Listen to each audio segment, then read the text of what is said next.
ये कहानी है मदर वर्ल्ड नाम के एक ऐसे ग्रह की जहाँ के राजा और रानी सहित उनके पूरे परिवार को मार दिया जाता है। उनके मरने के बाद बेली साइरस नाम का एक मंत्री उनकी सल्तनत को हथिया लेता है। वो दूसरे ग्रह पर कब्जा करने के लिए अपने सबसे खूंखार कमांडर एडमिरल एटिकस नोबल को भेजता है।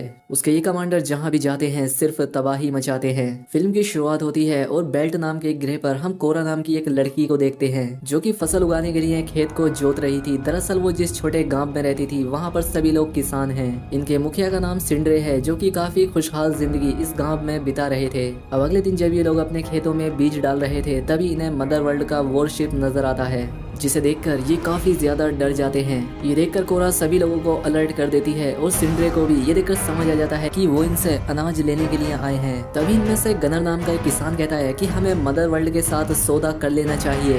ये हमें हमारी फसल की 3 गुना कीमत दे सकते हैं। लेकिन गांव का मुखिया इस बात के लिए नहीं मानता क्योंकि आज तक मदर वर्ल्ड के लोग जहाँ भी गए हैं उन्होंने सिर्फ तबाही मचाई है। तभी उनके शिप इस गाँव में लैंड होते हैं और उनका एडमिरल एटिकस नोबल उनसे बाहर आता है। एटिकस सिंड्रे से कहता है कि हम राजा को मारने वाले बाकी लोगों की तलाश में हैं जो हमारे अनाज भंडारों पर छिपकर हमला करते हैं। इसीलिए हमें तुम्हारे अनाज की जरूरत है। हम तुम्हें इसकी 3 गुना कीमत देंगे। लेकिन सिंड्रे उससे कहता है कि हम सिर्फ इतना ही अनाज उगा रहे हैं जिससे हम अपना गुजारा चला सकें, इसीलिए हम आपकी कोई भी मदद नहीं कर सकते। फिर एडमिरल गनर से बात करता है जो कि फसल की देखभाल करता है। गनर को लगता है कि शायद मदर वर्ल्ड के लोग उनकी मदद करेंगे, इसीलिए वो एडमिरल को बता देता है कि हम लोग जरूरत से ज्यादा अनाज उगा रहे हैं। इस बात से एडमिरल एटिकस नाराज हो जाता है। वो अपना हथियार निकालता है और सिंड्रे और उसकी वाइफ को मार देता है क्योंकि सिंड्रे ने उससे कहा था कि हमारे पास ज्यादा अनाज नहीं है। अब एटिकस गनर से कहता है कि अब यहाँ की सारी जमीन हमारी है। आज से 10 महीने के बाद हमारी शिप यहाँ पर अनाज लेने के लिए आएगी, तो या तो अनाज तैयार रहे या सभी लोग मरने के लिए तैयार रहें। एडमिरल जाते हुए यहाँ पर अपने कुछ गार्ड छोड़ जाता है ताकि वो लोग किसानों पर नजर रखें। इनके पास एक पुराना रोबोट भी होता है जो कि पहले वॉर रोबोट हुआ करते थे, लेकिन राजा की मौत के बाद इन रोबोट्स ने लड़ना छोड़ दिया था। तभी इन्हीं में से एक गार्ड बेवजह उस रोबोट पर गोलियां चलाने लगता है। एरिस नाम का एक सिपाही उसे ऐसा करने से रोकता है, जिसके बाद इनका बॉस आकर इन दोनों का झगड़ा खत्म करता है। जब वो रोबोट नदी पर अपना मुंह धोने के लिए जाता है तो गांव की एक लड़की उसके पास आकर बैठ जाती है। वो उस रोबोट को एक फूलों की माला देती है जिससे उसे काफी अच्छा लगता है। दूसरी तरफ गांव के सभी लोग गनर को भला बुरा कह रहे थे क्योंकि उसकी वजह से गांव के मुखिया की जान चली गई। ये लोग फैसला करते हैं कि अब हमारे पास खेती करने के अलावा दूसरा कोई रास्ता नहीं है। लेकिन कोरा को गुलामी की जिंदगी पसंद नहीं थी, इसलिए वो अपना सामान पैक करके इस गांव से जाने लगती है क्योंकि कोरा जानती थी कि जब तक मदर वर्ल्ड के लोग इनका सब कुछ नहीं ले लेंगे वो नहीं रुकेंगे। अब रात में जब वो गांव की लड़की पानी लेने के लिए जाती है तब वो गार्ड उसके साथ जबरदस्ती करने की कोशिश करते हैं। वो उसे उठाकर अंदर ले जाते हैं। हालांकि एरिस उन्हें ऐसा करने से फिर से रोकता है, लेकिन ये लोग उसे बहुत मारते हैं। वहीं दूसरी तरफ कोरा जो कि इस गांव से जाने की तैयारी कर रही थी, उसे उस लड़की के चीखने की आवाजें आती हैं। फिर वो एक कुल्हाड़ी लेकर अंदर जाती है और देखती है कि कुछ सिपाही उसके साथ जबरदस्ती करने की कोशिश कर रहे हैं। कोरा कहती है कि इस लड़की को जाने दो वरना तुम्हारा हश्र बहुत बुरा होगा। लेकिन इन सोल्जर को कोरा की बात समझ नहीं आती, बल्कि वो और खुश होते हैं कि चलो अच्छा है हमें एक और लड़की मिल गई। और अब इसीलिए कोरा बड़ी ही बहादुरी के साथ अकेली ही इन सोल्जर से भिड़ जाती है और इन्हें बहुत ही बुरी तरह से मारने लगती है। वो अकेले ही उन सभी सिपाहियों को मार देती है, लेकिन उनका बॉस उस लड़की के सर पर गन रख देता है। तभी यहाँ पर वो मदर वर्ल्ड का रोबोट आ जाता है जिससे वो सोल्जर कोरा को मारने के लिए कहता है, लेकिन वो रोबोट गन उठाकर अपने ही बॉस को शूट कर देता है और उस लड़की को उससे बचा लेता है। अब इतने में ही यहाँ पर सभी गांव वाले भी आ जाते हैं और ये देखकर समझ जाते हैं कि कोरा कोई मामूली लड़की नहीं है। अब वो उन सभी गांव वालों से हथियार उठाने के लिए कहती है, लेकिन ये लोग जानते थे कि ये मदर वर्ल्ड का सामना नहीं कर सकते, इसीलिए कोरा प्लान बनाती है कि हमें बागियों को इकट्ठा करना होगा जो कि मदर वर्ल्ड के खिलाफ लड़ना चाहते हैं। गनर कहता है कि पिछले साल हमने जिन बागियों को फसल बेची थी मैं उन्हें जानता हूँ, इसलिए कोरा गनर को अपने साथ चलने के लिए कहती है। तभी कोरा के फादर जिन्होंने की गांव में आने के बाद कोरा की देखभाल की थी, वो उसे एक गन देते हैं जो कि उन्होंने छिपा कर रखी थी। और अब कोरा और गनर बागियों को ढूंढने के अपने सफर पर निकल जाते हैं। जब इन्हें चलते चलते रात हो जाती है तो ये लोग आराम करने के लिए एक जगह पर रुकते हैं जहाँ पर गनर कोरा से कहता है कि तुम अपने बारे में कुछ बताओ। कोरा कहती है कि जब मैं 9 साल की थी तब मदर वर्ल्ड के लोगों ने हमारे शहर पर हमला किया था। वहाँ उन्होंने सब कुछ बर्बाद कर दिया और मेरे पूरे परिवार को भी मार दिया, लेकिन पता नहीं क्यों मुझे जिंदा छोड़ दिया और उनका कमांडर बेली साइरस मुझे अपने साथ ले गया। उसने मुझे अपनी बेटी बना लिया और मेरा नाम आर्थीलियस रख दिया। फिर मदर वर्ल्ड की जमीन पर मेरी पढ़ाई और ट्रेनिंग शुरू की गई। मुझे फौज में भर्ती कर लिया गया। अब मैं उनमें से एक थी। मैंने बहुत सारी लड़ाइयाँ मदर वर्ल्ड के लिए लड़ी। उस झंडे को मैंने हर जगह फहराया जो कि मेरे परिवार की मौत बना था। मेरी बहादुरी देखकर मुझे शाही परिवार में शामिल कर लिया गया और शहजादी का अंगरक्षक बना दिया, जिसके पास किसी भी मरी हुई चीज को जिंदा करने की काबिलियत थी। लेकिन बगावत हुई और उनके अपने लोगों ने ही उन्हें मार दिया।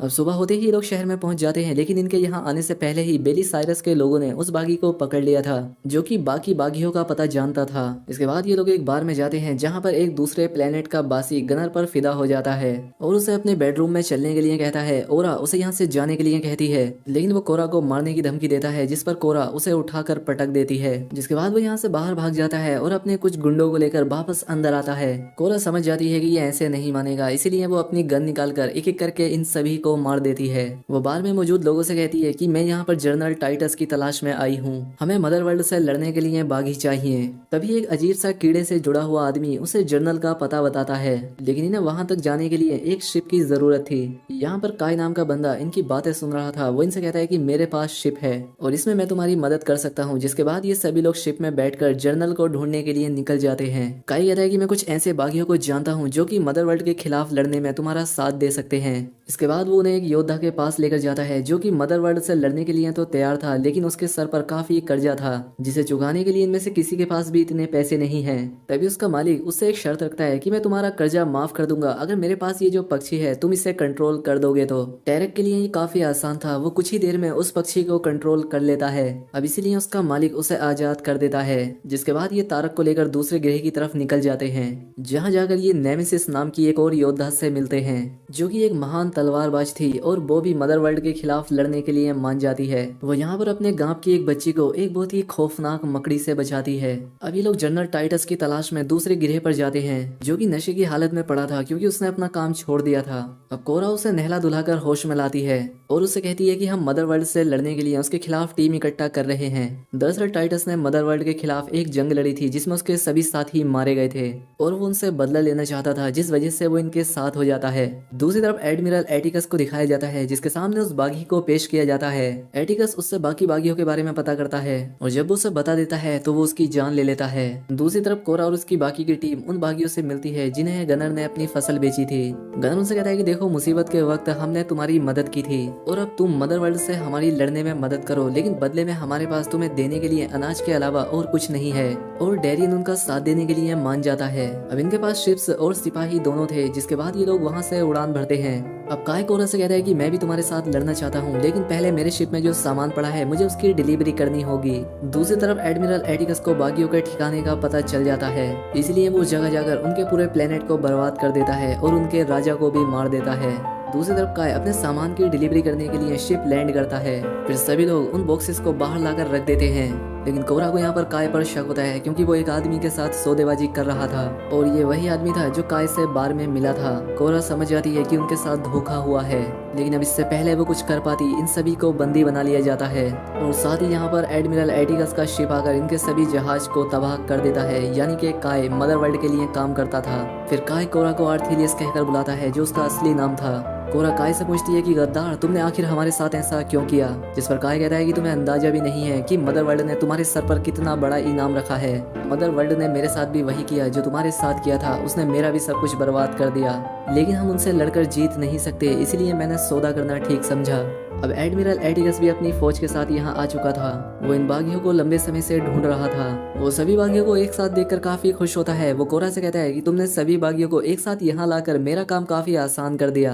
गार्डियन मुझे तुम्हारी लाशों का बहुत बड़ा इनाम देंगे। फिर काय गनर को एक गन देकर कोरा को मारने के लिए कहता है, लेकिन वो उस गन से कोरा को आजाद करके काय को ही मार देता है। अब कोरा उन सबसे लड़ते हुए अपने सभी साथियों को आजाद कर लेती है। अब सभी लोग अपने अपने हथियार उठाकर इनसे लड़ना शुरू कर देते हैं। इस लड़ाई में एडमिरल के बहुत सारे लोग मारे जाते हैं, लेकिन इससे पहले कि कोरा के लोग यहाँ से भाग पाते, एडमिरल के लोग इनके शिप्स को उड़ा देते हैं, जिसमें डेरियन के सभी लोग मारे जाते हैं। अब डेरियन एक भाला लेकर शिप की तरफ दौड़ता है और वो उस भाले को सीधा पायलट के सीने में घुसा देता है। हालांकि इसमें उसकी भी जान चली जाती है।